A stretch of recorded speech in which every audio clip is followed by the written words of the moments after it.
Hey guys, I want to thank you for joining us tonight for the public land duck hunting virtual class.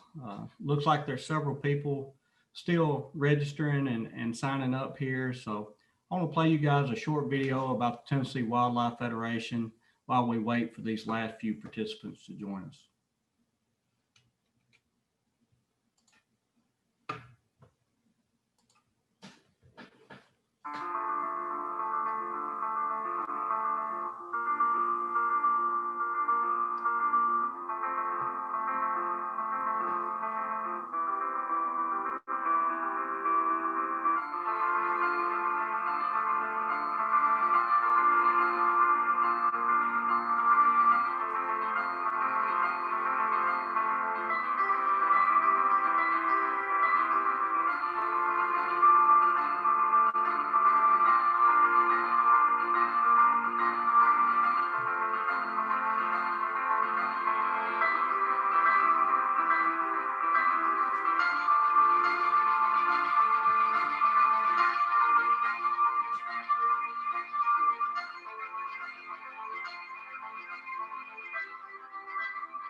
Hello again, everyone. Thank you for joining us tonight for the Public Land Duck Hunting virtual class.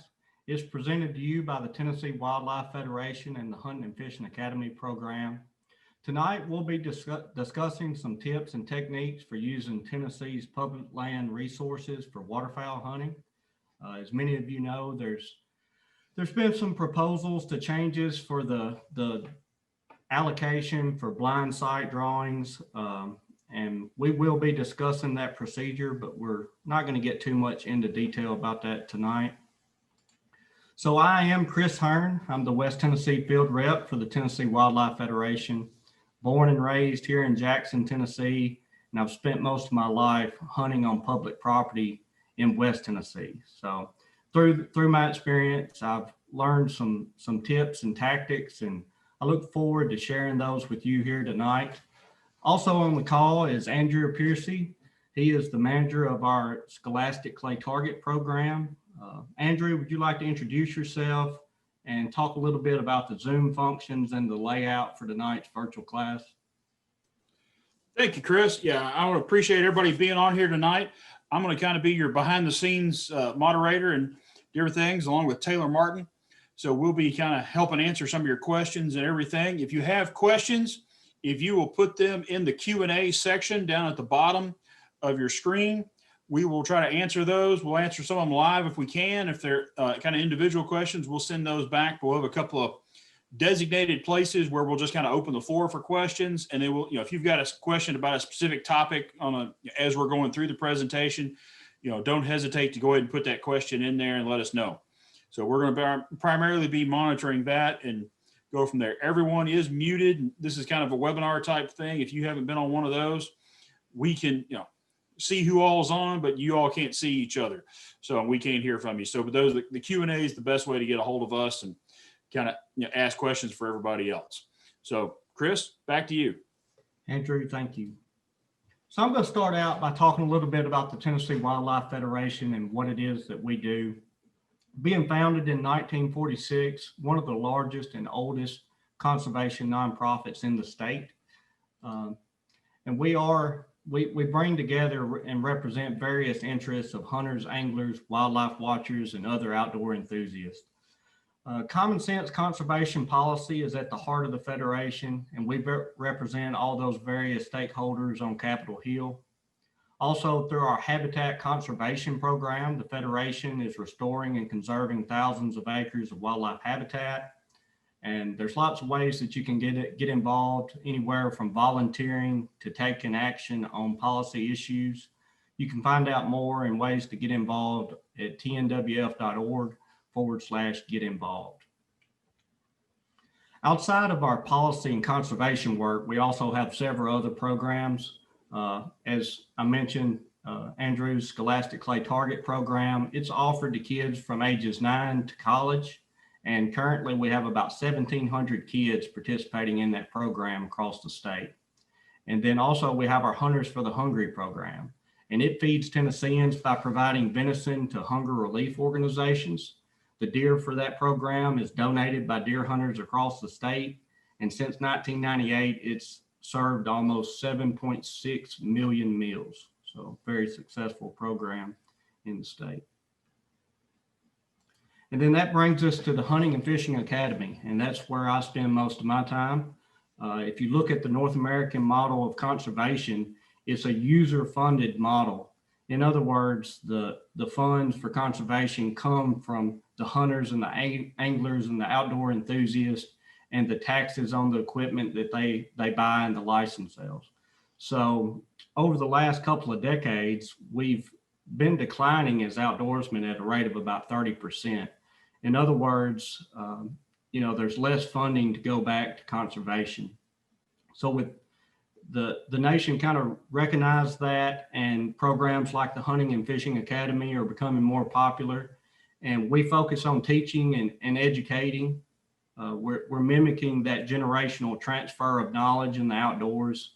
And just like tonight, we want to focus on public properties because Tennessee has an abundance of public land resources, and we want to teach the Tennesseans how to use those resources. I want to start off by talking about some season dates. So back in September, we had an early season teal and an early season wood duck and goose season there. And then now we're up into November. Last weekend, we had a 2-day hunt, November 28th and 29th. And then starting this weekend, December 5th, we're going to have our long run of our main waterfowl season, which is 58 days long. At the end of that starting February 6th, we'll have a 1-day youth waterfowl hunt on February 6th, and then again on February 13th. So as Andrew had mentioned, throughout this class, there'll be some pop-up surveys, and this is just kind of for me to get a feel of the experience level of our participants here. So if you would, just take a second, fill this out. How many times did you waterfowl hunt last year?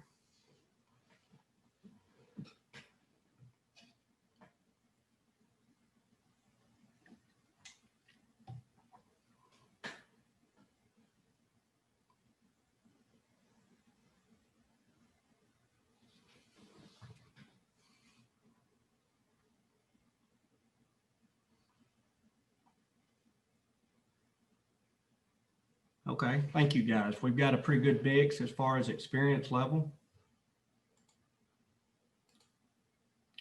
So waterfowl use several different flyways in North America to migrate from north to south. Most of their breeding grounds are in the north, and then as the weather gets rougher in the northern part of North America, then they move south and feed, and they have stops along the way. As you look at this map, Tennessee sits in the Mississippi flyway, and then the eastern part of Tennessee actually gets some ducks from the Atlantic flyway. The Mississippi flyway is probably one of the most productive flyways in the country. So the way these flyways are documented is through bird banding, and each bird is banded with a metal band with a specific identification number on it. So if you think about knowing the location where the bird was banded, and then later on the location where the bird was harvested, through time we can really track those migration patterns, and that's how we come up with our migration flyways for North America. So another pop-up survey question here. In what area of the state do you primarily hunt?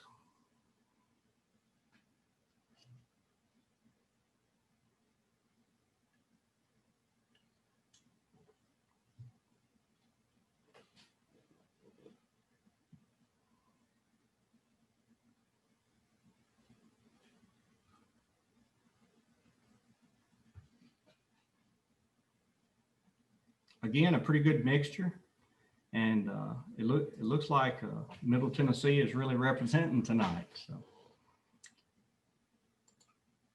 So I'm going to start going over, if you look at the state as a whole and from west to east, it varies greatly from the western flat alluvial plain to the eastern mountainous terrain. So in West Tennessee, we do have the Mississippi floodplain that borders the Mississippi River. The Mississippi River in the winter does tend to swell up and can get out of its banks, and there's lots of agriculture that is laying in the alluvial valley. Also, there's a vast tributary network in West Tennessee. Lots of agriculture butts up to those smaller rivers as well. And when the rivers start to rise, they can spill over and flood some of those agriculture fields, which makes for a great stop for wintering waterfowl. Also scattered across the West Tennessee landscape is natural buckbrush and cypress oxbows. It would also be hard to talk about West Tennessee without talking about the natural phenomenon of Reelfoot Lake, which was created by an earthquake in 1812 and is a very noteworthy stop for migrating ducks.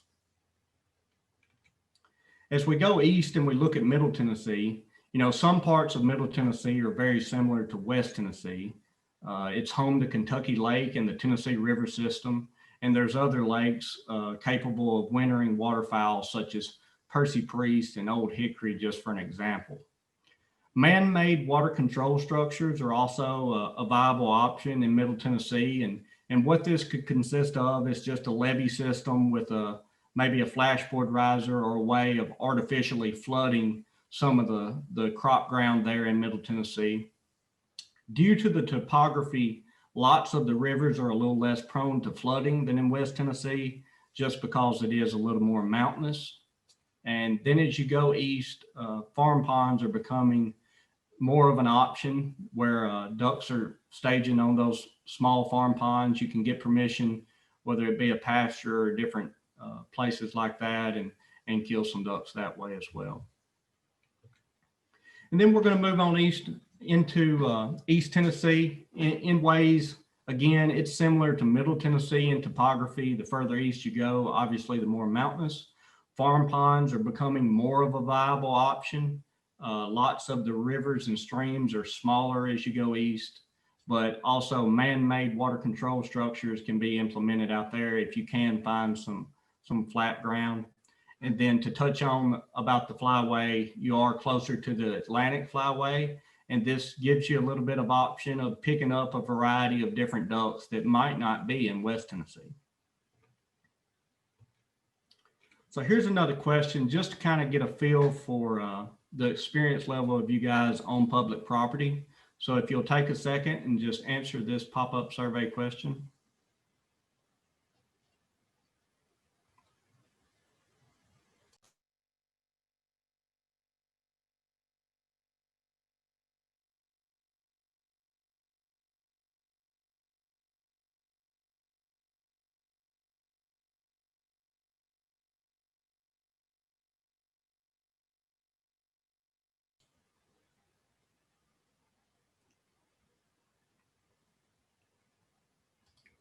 Wow, again, a pretty good mix across the board, different experience levels, and that's great. So next, what I want to cover is how to find public land resources in the state. And what you're looking at here is an interactive map. It's on TWRA's website, and this is primarily wildlife management areas. It's zoomed out, and you can see a layer list there. So you see I've got hunting allowed marked. I like to start with a pretty broad search, and then you can always narrow down as you go.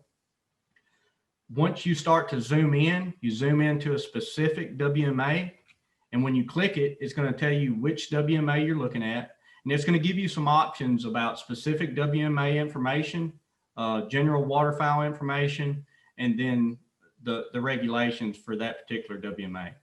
If you look at this one, this is Cheatham WMA, which happens to be home to some of our season-long blind draws. And you can actually see on the map the location for those blind sites. Another interactive map that's really a big help in Middle and East Tennessee, where Tennessee Valley Authority land is pretty prominent, is the TVA interactive map. And it's very similar in the way that it works. I don't think it has a layer list, but it does have a legend and lets you know what you looking at. So you can see along the Tennessee River system, and then further east, there's lots of TVA land, and these are undeveloped lands that are open to hunting. River gauges are probably my most valuable tool when I'm locating a place to duck hunt. And these gauges will show flood levels and historic crests. If you look on the right side of the right picture here, you can see the action stage, the flood stage, moderate flood, major flood. And what this will do is it'll give you kind of a benchmark in which you can start to study these water levels. And then through experience, you will begin to understand how gauges affect the areas that you hunt. So ways that it might affect it, rising river levels can add access by flooding areas that are usually dry. And then in the same way, it could restrict some of your access. If you're a wader hunter and you're wading into areas, maybe there's a ditch there that could become too deep as the rivers rise. And these are all important things to know when you're planning your hunt. So one of probably the biggest piece of advice I can give you, you can see on this is USGS gauges, most of them. And real quickly, you could Google, for instance, on this one, you could Google Mississippi River gauge at Memphis, and it would quickly pop up this thing on the weather.gov, but there's the website there at the bottom. But my biggest piece of advice is just taking notes. And this is just a little example of what a daily journal entry might look like. So you can see here, I've got the date, I've got the location in which I hunted, a little bit about the temperature and the weather conditions. And then you can see the water was 367 at Paravel on the Tennessee River. Well, what that, and then I always try to put a little bit of description about the hunt, but more importantly, I want to see how that water has affected the hunt. So just maybe on this hunt, I just put water is just over the stump on the point. Well, maybe I set up on a point, there's a stump there, and that's a way in which I can gauge and relate that numeric number of gauge level to something to do with my hunt. Some other details that might be noteworthy in your journal is how the water level affected your boat ramp. Was you able to launch your boat easily, or maybe not launch it at all? Maybe there's a depth of a ditch that you had to cross with waders that you couldn't get across. Or maybe it's as simple as, being able to stand beside a tree and knowing that it's only going to be knee deep and things like that. But through experience, you're going to see how those water levels affect your hunt. So has anybody got any questions about the things that I've covered so far?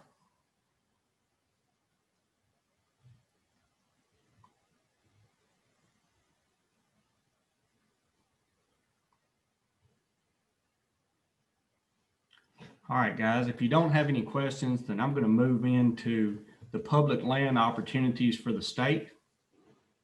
And I've broken down the state's public land waterfowl access into three basic. Hey, Chris, Yes. Before you move on, we do have a question from Brian Crippling that came in asking if do ducks like it colder or warmer? Well, ducks being migratory birds, a lot of the movements north to south is influenced by weather.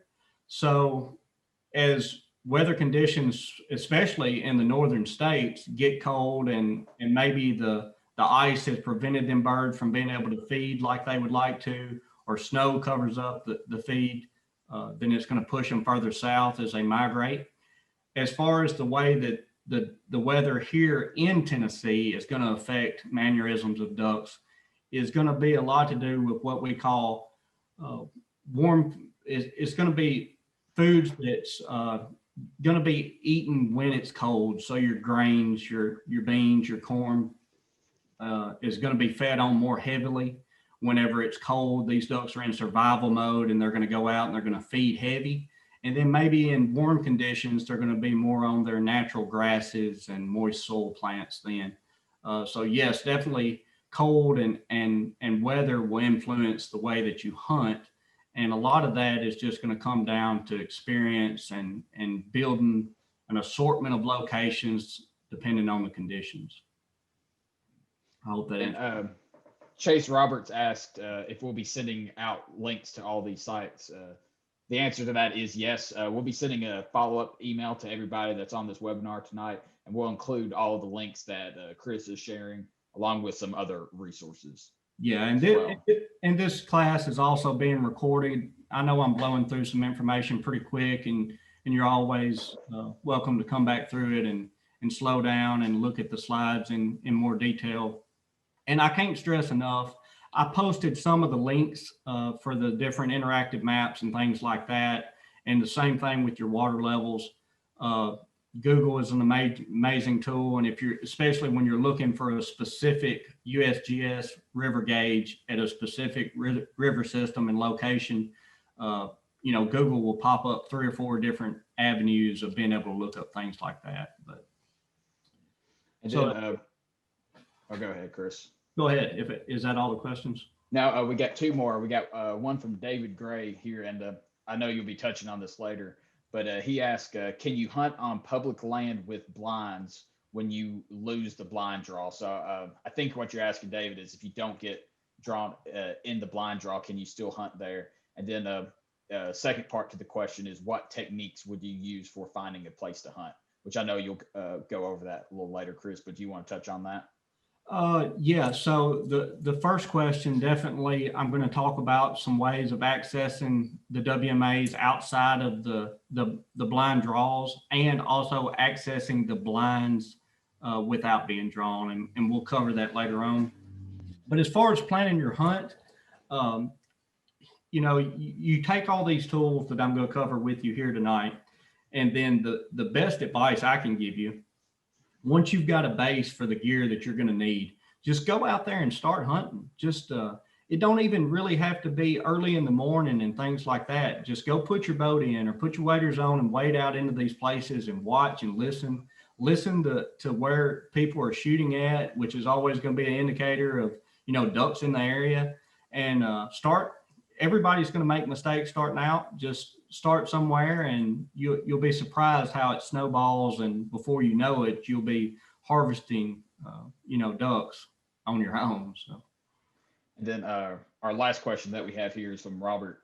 He's asking, is there some sort of system for reporting the bands on the ducks you get for tracking purposes? So that's a really good question. I think, and it's printed on the birds now, on the bands now. So I think it's been so long since I've harvested one, but I believe it's reportband.gov. And then there's also a phone number. But the easiest way to do it is online. And yes, it is printed on the band itself. It's going to ask you the location which you killed it, the band number. I think it's 9 digits, and then normally when you hit submit, it'll give you some of that band data right after you submit it. And then you'll also be getting a certificate in the mail or emailed to you.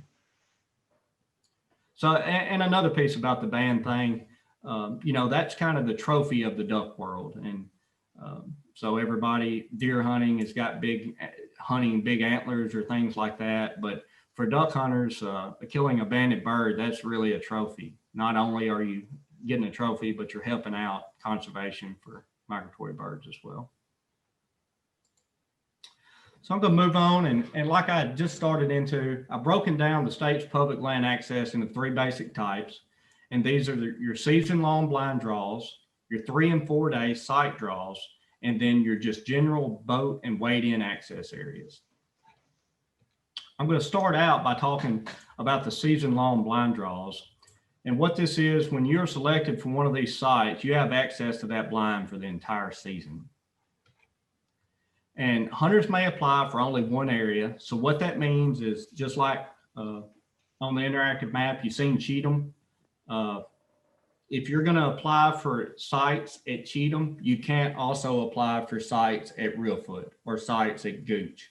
You have to apply for one specific draw site. And then if you're drawn, you can have 7 buddies, what they call sign on with you.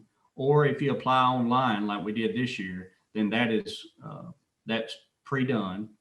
And you can have a maximum of 8 in a party. So to back up, historically, these drawings were in person, and they were always held somewhere around the 1st of September. Now, due to COVID, the draws were conducted online this year, and it actually worked really well. So I don't know what the future is going to look like, but the way it works now, applicants can choose 24 site locations, and you order them by preference. So my first choice, number one, would be my most sought after site, with 24 being my least. You can apply at gooutdoorstennessee.com. The application period this last year was July 2nd through the 26th, and your minimum age to apply was 16. So a little bit more detail about the season-long blind draw. Permanent structures are allowed. There are not blinds built at all of the sites, but you do have the go-ahead to build a blind or build onto an existing blind if there's not one there. Your decoys can be left out for the entire season. Blind construction deadline is October 26th. So whatever you're going to do with that blind site, it's got to be done by then. And this is going to get into answering that question.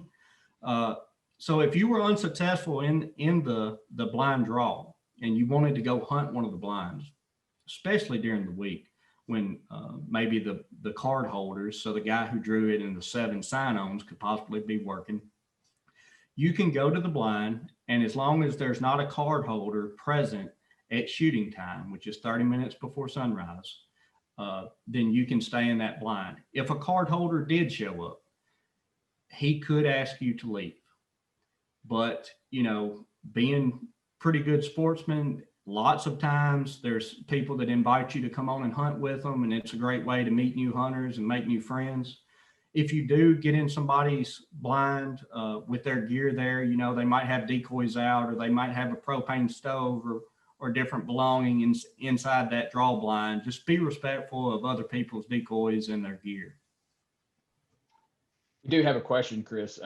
Someone asked, is there a deadline date for blind brushing? I think that October 26th date is kind of a construction and brushing date. Now, some of the sites restrict access right up before the season. I can think of like Gooch as being an example where they're going to shut down access completely to those blind sites for like 7 or 8 days in advance. The reason that they do all these things is they want them birds to come in there and rest before the season to maximize hunter opportunity. You can imagine if there's 30 blinds on a site and everybody is running their boat in and out the day before the season, it's probably not going to be a very productive opening day. Where if they do put deadlines on the brushing and the access prior to the season, then obviously more ducks are going to build in there. But that is unit specific, those dates are. For stuff like that, we always recommend that if you get drawn for a place, contact the manager for that WMA or for that draw blind site, and they can let you know any specific rules that WMA has for brushing blinds and construction and things like that. Right. And I'm fixing to go in this very next slide here. This is going to be another great source for learning more information about your blind draws. So this is on the TWRA website. You can see that link down there below. So this is a full list of the season-long blind drawings. And you can see each WMA. If I was to click on that hyperlink of the WMA, it's going to give me a similar thing of that interactive map, going to give me the option of looking at regulations, different maps, things like that. If I was to click, let's say the PDF map version for Cheatham WMA, this map of Cheatham WMA is going to, you can see the location of each blind site, as well as a legend that includes boat ramps, safety zones, and other areas open to boat and wade-in access. So that one page there is really a one-stop shop for all your season-long blind draw rules, regulations, maps, everything. And then as we go into some of the 3 and 4 day, you're going to see something similar there as well. So we're coming up on another parking lot here. Have you guys got some more questions about what we've covered, especially the season-long blind draws, before we move on?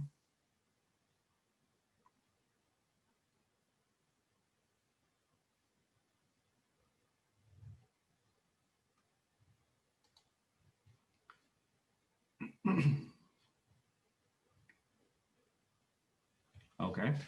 If you guys don't have any questions, we're going to move on into the 3 and 4 day site draw. We did have a question come across, Chris. Is there a minimum number of people for the blind draws? Maybe asking about parties or your sign-ons. There is not a minimum. No, there is a maximum of 8 for party. That would include the person that was successful in the draw and the 7 sign-on. But if you draw, you don't have anybody that you hunt with regular, or at least regular enough to be able to justify having them sign on, you could definitely just be the sole holder of that blind. The only thing that would do is, you would be the only card holder. And I think that hopefully that answered the question. If not, we can redirect it later on in the class. He has a follow-up. Could you join up with a group that has a few number? So join with a party that only has a few sign-ons. Yeah, but I think the way I would look at that is that's not going to be something that the state would do. If you draw and then someone else draws, there's not going to be a way for you to be able to do it outside of just basically a friend system. So more likely the answer to that would be, I would just try to pursue those groups that don't have many sign-ons and see if they'll let you sign on. And that can be the case whether you were successful in the draw or not. You've got to think that there is, several people put in for the blinds across the state, and there's only a limited number of blinds. So, the odds of you and your friends both drawing one of those blind sites could be pretty rare. We have another question from Matthew. He asked, and I think he may be covering this in the next section, if there's any plans to restrict or cancel any draw hunts for Bogota or Thorny due to COVID, which I think that may be the changes in the leftover blind system. There's no change. There's no restrictions. There's no reduction in dates it's going to be hunted. And I will cover in the next series of slides the few changes that will be made to those 3 and 4 day site draws. If I don't, go ahead, Chris. Yeah, if I don't cover your question when we get to the end of it, definitely ask again, and I'll do the best I can. And then Joshua asked, he's new to Tennessee. Are there hunting clubs, et cetera, that people can hunt together? You want to field that one, Chris? Referring to private land, is that the way you interpret it? I think so. Yeah, definitely. So, there is definitely private land resources, and there's also outfitters, in the state that will carry you hunting, or you can become a member of certain hunt clubs. And that's definitely a thing in the state. And probably one of the best ways to get to know people is by participating in some of these public land resources and kind of getting your feet wet there. And you're going to meet a lot of like-minded waterfowlers by doing that. And, who knows where that could lead. It could lead to something like a hunt club membership.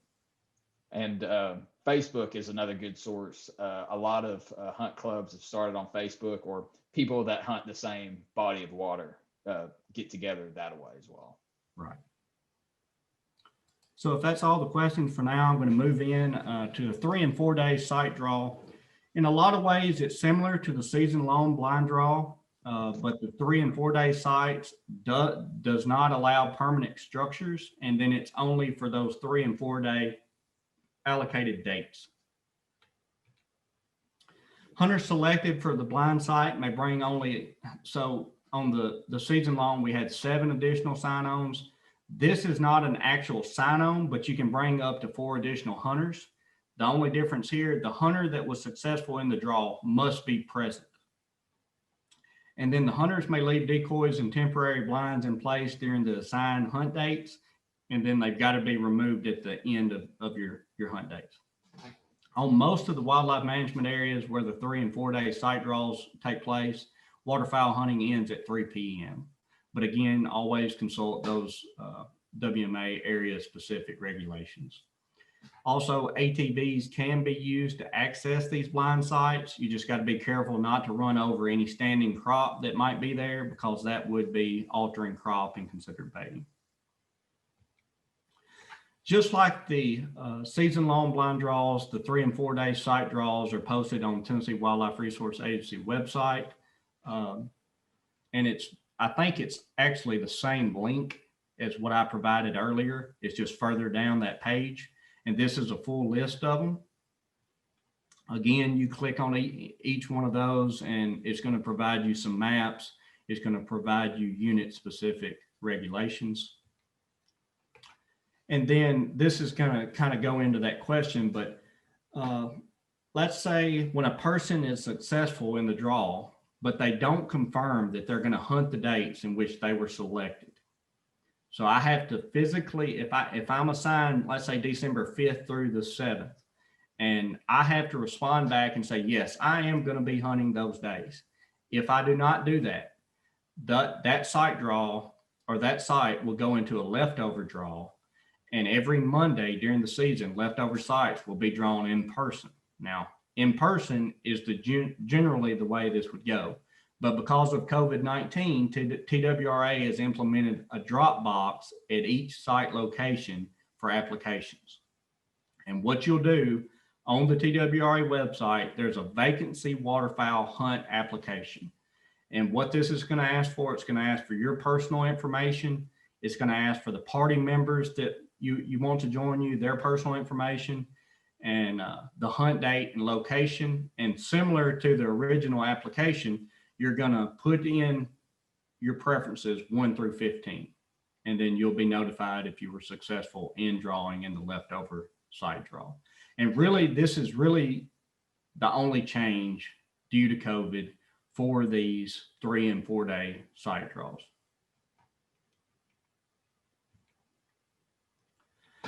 So I'm going to get into probably the most popular among public land waterfowlers, boat and wade-in access. And the reason that this is so popular is there's no application, there's no specific dates. They're pretty much open for the entirety of the season. Chris, before you get into this, we do have a question that's asking to explain how the handicap blind process works, specifically at Cheatham. I don't know if you know how it works at Cheatham, but you could talk about maybe the handicap blind. I am not familiar with Cheatham, but I would assume it's a similar process to Reelfoot. I have hunted the handicap blinds there and carried some handicap people there to it. And I'm going to refer you to look at the site specific regulations for Cheatham and for Reelfoot. But I believe that it's going to be a very similar draw system in which you would apply. I don't know if that's online or if there is a actual way of doing it kind of in person, but it is a draw system. I can tell you that it is not nearly as hard to draw those handicap lines as it is for somebody to draw the site locations in which I've talked about here tonight. There is a lot of opportunity there if you are handicapped to get into those blind sites. And for Cheatham specifically, and all WMAs, if you go to the hunting regulations and find that WMA in the back of the book, the area manager's phone number is listed there. Give those guys a call. They're always more than willing to help people answer these types of questions when it comes to access for their specific WMAs. For Cheatham, that's Eric Tummins. He's been really good about getting back to people. So give him a call and he can fill you in on the process for the handicap blinds there at Cheatham. And another big part of that, when you're talking about handicap blinds, contacting that area manager is going to be important, just so you know what to bring. I know at one point Reelfoot did supply decoys and they had brushed the blinds, and they basically hired state employees to do those things. And then they kind of went away from it, and I hadn't been there in several years. So you definitely would want to reach out to those area managers anyway to get the information on what you need to expect when you do, get to go to one of those. So if we don't have any more questions, I'm going to start into the boat and wade in access. And like I said, the reason this is popular to public land waterfowlers, no application, no specific dates. And then I've broken it down into the three most popular public land types. So we've talked a lot about wildlife management areas. And then as we've discussed, regulations vary with each of these WMAs. And then in Middle and East Tennessee, another huge source is the TVA properties, the undeveloped properties with them. And then kind of specific to West Tennessee, we have a national wildlife refuge chain. And these regulations are also specific to each refuge. And you've got to be very careful because each of these refuges do have waterfowl sanctuaries inside of those, which you can't hunt. So you got to really know where you're at and make sure not to get on those. But it can be a great source for hunting specifically in West Tennessee.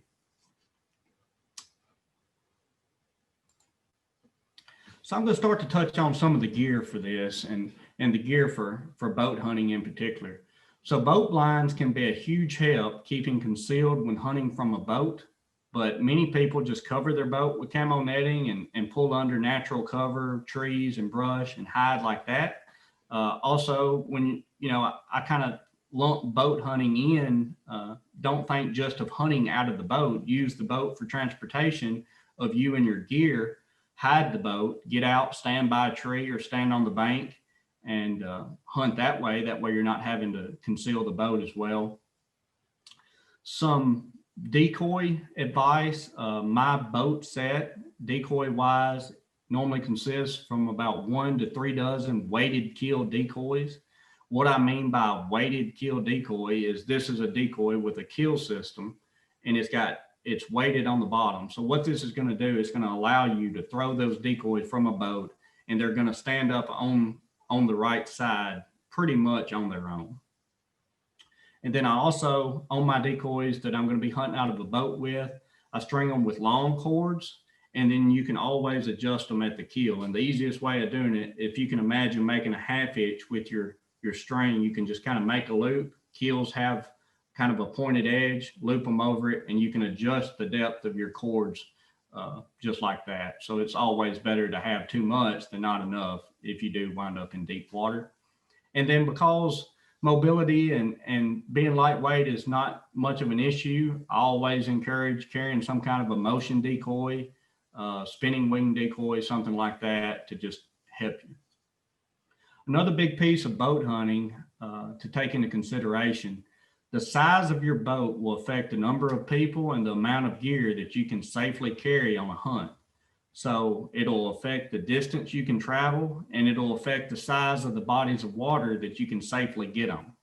And I say all this because the wind and current on these large rivers and lakes in the winter are very unforgiving. If you get into an unsafe situation and you fall out of a boat in freezing temperatures into deep water, you're definitely in some big trouble there. So always err to the side of caution and always stay safe. So here is we're going to picture there's a picture of a boat blind there and you can see how well it blends in. And you can imagine that's almost that camo netting like I'm talking about. So this boat blind had a frame in which it's used to hang that netting on and it's all built together, but you could see how you could get by without that frame as well. And then on the right is one of those spinning wing decoys in which I mentioned. And this one is actually a floating decoy that can be used in lots of variations of waters from deep to shallow. Before we move on from boat hunting, Chris, we got a question asking what are the regulations around floating a medium-sized river like the duck, buffalo, elk in a canoe or a small watercraft to hunt for ducks? And do you think it's an effective way to hunt? During cold weather, especially when you get rivers like that are naturally flowing in the current and they don't freeze, there's definitely an abundance of ducks that go to those rivers. I will direct you to the hunting and trapping guide and to your local law enforcement, but to the best of my understanding, as long as you're not using any kind of a motorized vehicle to use that as an advantage for the ducks, in other words, no trolling motor, no battery, no kind of motorized, then you can use those canoes with just paddles to float those rivers and try to harvest game like that.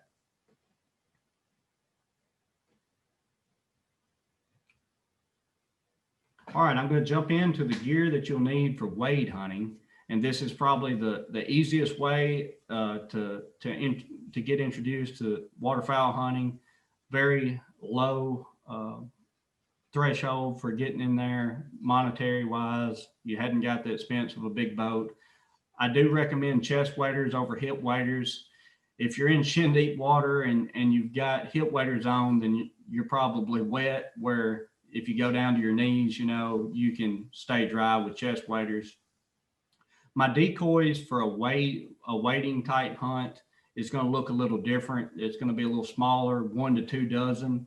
And I use water kill decoys. Well, what a water kill decoy is, I mentioned how a weighted kill decoy works. So now just imagine a hollow tube that is going to fill with water and hold that decoy upright.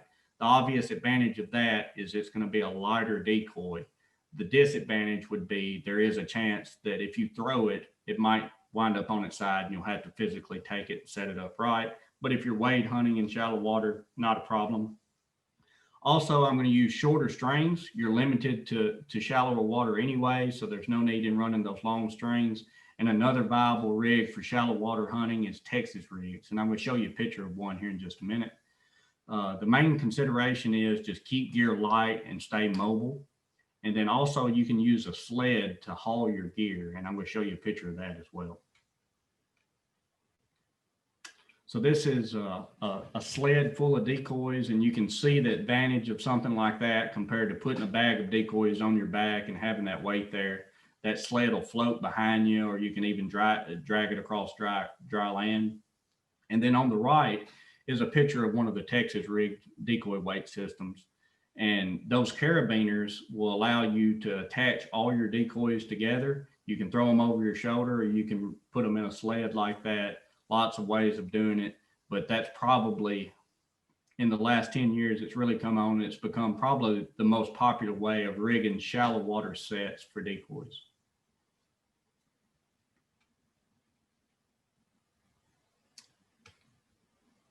So I want to briefly discuss some shotgun and ammo suggestions for waterfowl hunting. The most popular size shotguns for waterfowl hunting are 20 and 12 gauge, with 12 probably being the most popular. The firearm the shotgun must be plugged. And what that means is it can hold up to 3 shells. Most waterfowlers will agree on chokes that modified and tighter chokes are the best suited for all around waterfowl hunting. It's just going to add a little bit more range and a little bit, make your pattern a little bit more dense. And then as far as your ammo, in the 1990s, a lot of research was conducted on how waterfowl and shorebird can get lead poisoning by ingesting lead shot while feeding. So the nation made a regulation to go to non-toxic shot only. And with that being said, the most popular type shot used for waterfowl hunting now is steel.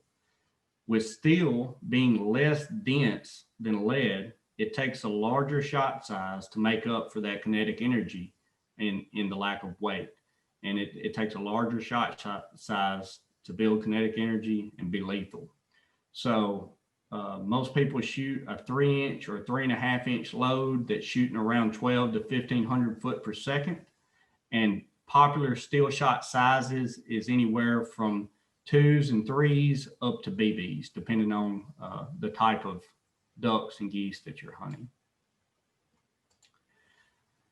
The top picture here illustrates a little bit about the way a choke tube affects shotgun pattern, with skeet being the most open pattern and the full on the right side there being the most constricted. And you can see as you constrict your pattern down, your pattern density is tighter and you can get a little bit extra range. And then the bottom here gives you an idea of the size of shot as compared to each other. For ducks, I'm going to be somewhere around a 1 or a 2.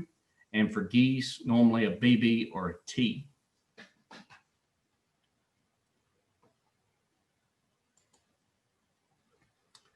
So here's a little bit about waterfowl specific regulations. Some of you guys might come from a background of hunting other game, and I do want to just briefly touch on some of this.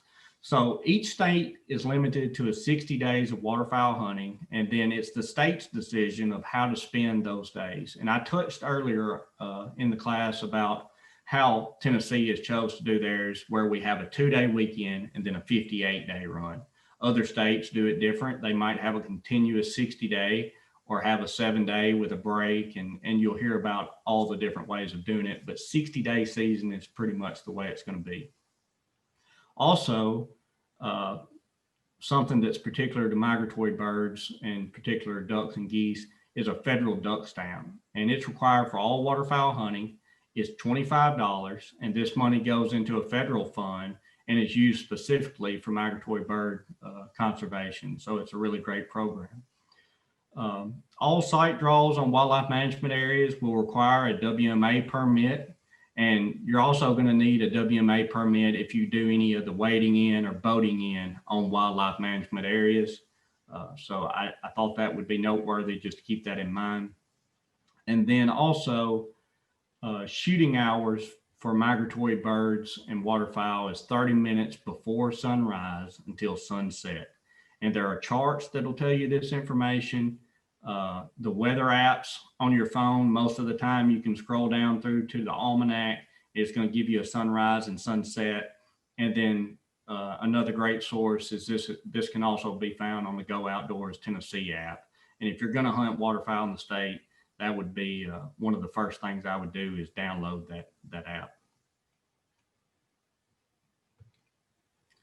So I've covered a lot of gear and a lot of regulations here in tonight's class. I just wanted to tell you, Academy Sports and Outdoors can be a great resource for all the gear that I've mentioned here tonight. And there's always a friendly staff there that's going to help you find what you're looking for. We cover lots of season dates and regulations, but always remember to consult your hunting and trapping guide to find information specific to the game and the location that you're hunting. And then, as I mentioned before as well, that that Go Outdoors Tennessee app is a great resource for regulations, purchasing license, and other stuff there. So with all that being said, is there any questions that have made it to the end here that's not been answered? Yeah, we got a few, Chris, in the hopper. Mitchell asked if we could explain the rules on hunting larger creeks and rivers. And he asked, is it illegal to anchor your boat in the water that is not part of a WMA, but rather a navigable waterway?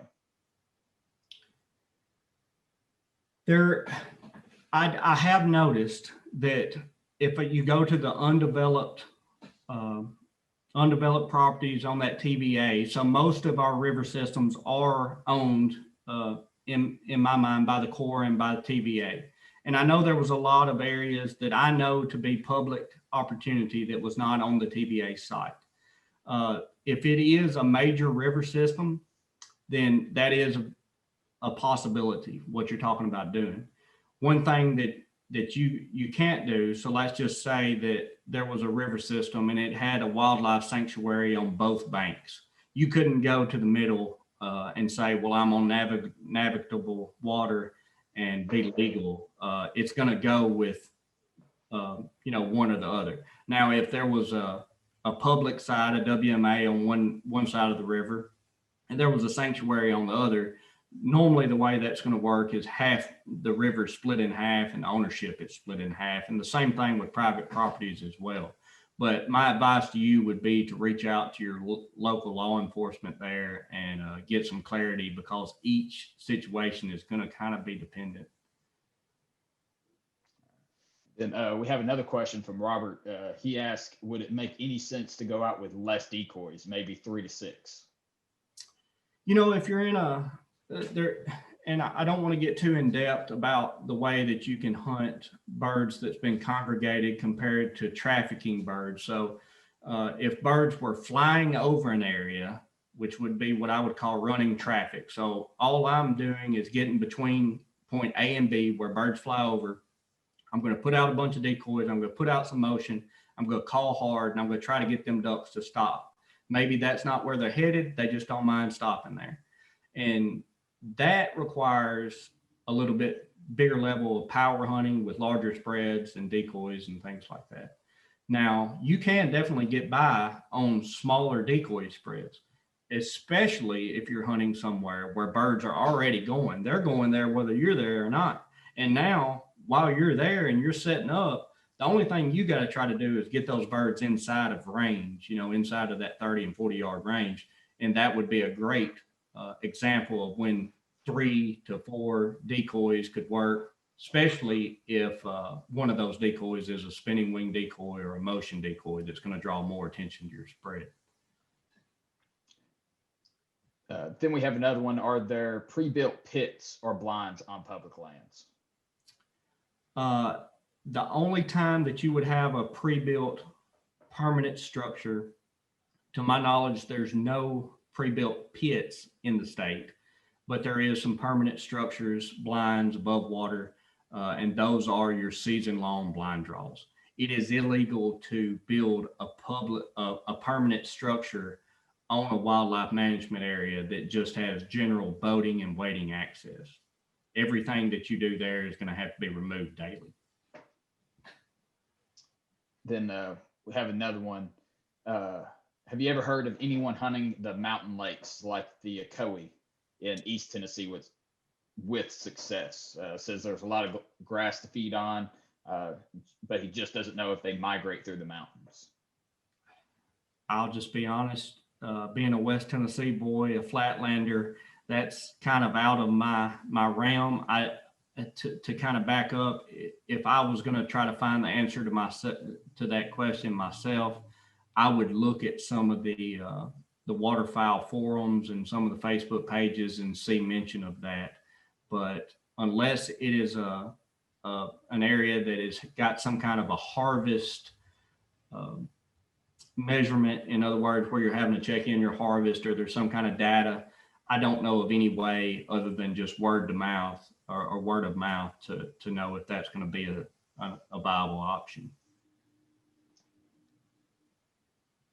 Then we have just enough time for a few more questions. We have one that asks if you need a duck call to be successful, or can you get by without one? That kind of goes back to that question on the smaller decoy spreads. In my mind, you can definitely get by without one. Those spinning wing decoys, when they were created in the late 90s, that definitely changed the game as far as being able to set up without needing to call. This is a way that ducks can see those spinning wings from a very high altitude, and they can zone in on it, where before that, you were more dependent on the calling and jerk cords and just making ripples on the water. So you can definitely be successful without a duck call. And let's talk about another thing. So a duck call is primarily used to call mallards. They're going to be the ones that work, as people say, that they work around, they make circles, you can call them, you can work those ducks. So for all the other species of ducks, your teal, your gadwall, your pintails, your wood ducks, those are not near as receptive to calling. So to answer your question, yes, you can definitely go out there and have a good time without a duck call, but learning to blow a duck call is really a lot of fun, and there's a lot of sources out there. So that's just another tool in the bag, though.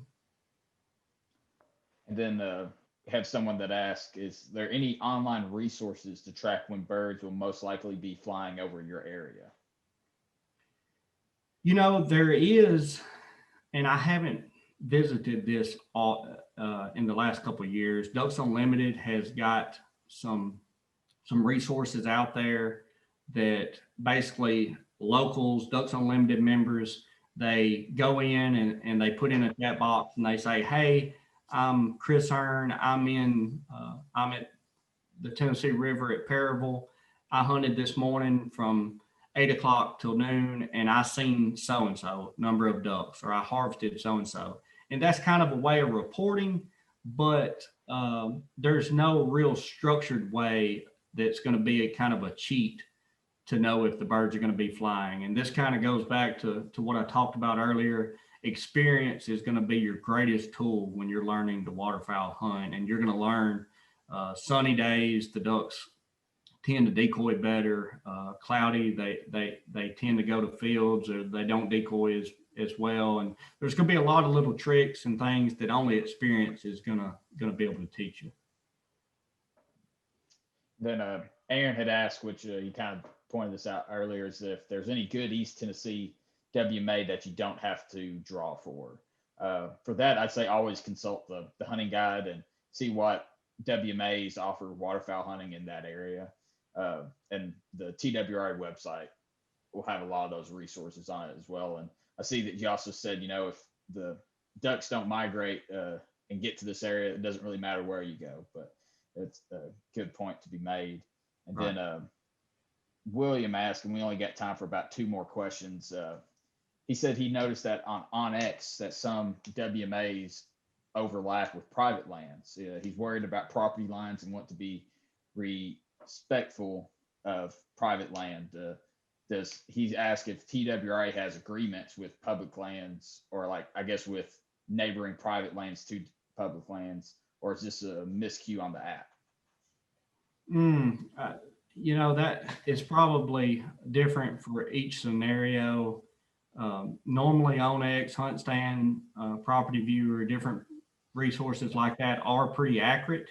But you would always want to either consult a wildlife officer or even try to speak with that private landowner about access. Without seeing the exact situation, it would be hard for me to say, but in the Western states, there is lots of agreements between the state agencies and private landowners through programs like the Bureau of Land Management and different hunter access programs. Here in Tennessee, it's pretty cut or dry. It's not going to be an agreement with a private landowner. It's either going to be public or private. So the odds of them having some kind of an easement or something across private property would probably be slim. Then Tim Nielsen asked if a person doesn't show up for the 3 to 4 day vacancy, what happens to that blind? So I think the question he's asking is, let's say I got drawn for a 3 or 4 day site. I told the state that I was going to be hunting, so therefore it didn't go into the leftover draw. What that would do, and then I didn't show up for those assigned dates, it would just go unhunted. There would not be a way for you to access that area without having either drawn it in the original site draw or the leftover draw. And then Cody's asked, what is the bag limit for an individual for the overall season? So I think he's talking about your possession limit at that. Okay, so yeah, there is not a bag limit. There is a possession limit. Your possession limit is twice the daily bag limit. And then you can look at your hunting and trapping guide, and it's going to talk about a species breakdown, a limit of 6 ducks. Certain species is like mallards, you can only have 4, wood ducks 3, and there's some other regulations there. But there is not a cumulative bag limit like you would probably think on like deer, for instance. The only restriction is going to be on the ones you have in your possession, which is twice the daily bag limit. And then this is a pretty big topic, but you can touch on it real quick, and I think that'll be the end of our questions. Can you touch on proper hunter etiquette when hunting public land? Distance from other hunters, overcalling, and other things like that. Right. And this is a very subjective question. I can tell you, I can just give you my opinion on it. There's not a lot of laws surrounding this. You can't set up within 200 yards of a structure and things like that. But just as far as especially your boating and wading in, your access like that, I would look at it that I would treat others as I want to be treated. I would not set up in a situation that would hurt other hunters' success, you're most certainly not going to want to shoot what would be called shooting a swing. So if you're working a group of ducks and the ducks go to the downwind side to start to try to set up to come into your decoys, one strategy, if you were an unethical hunter, would be to try to shoot those ducks as they're approaching another person's spread, which would be a completely unethical thing to do. Another thing to do, unethical thing to do, would be shooting high birds. You know, you always want to try to get birds decoyed in and kind of fool them. That's the whole purpose of what we do as waterfowlers. We want to be able to trick those birds and not really just pass shoot birds that's flying by. But there's no cut and dry answer to that. Just be respectful, treat others as you want to be treated, and I think that'll go a long ways. Then the very last one, we had one last question come in. A guy had some bass boats show up within 100 yards of his draw blind on Old Hickory, and he asked if there's any restrictions for fishermen during waterfowl season. You know, it depends on the body of water, but to my knowledge, there is no way of preventing that. There is some rules out there where nobody can intentionally disrupt your hunt. But, you know, in this instance, unfortunately, you know, everybody is similar owners on this public property, and we have to share it and we have to be respectful of others. And I can only imagine how frustrating that was to have somebody fishing and disrupting your duck hunt. But, you know, that's part of the public lands and public waters in Tennessee. You have to share them. But if there is any kind of restriction on that, I'm not aware of it.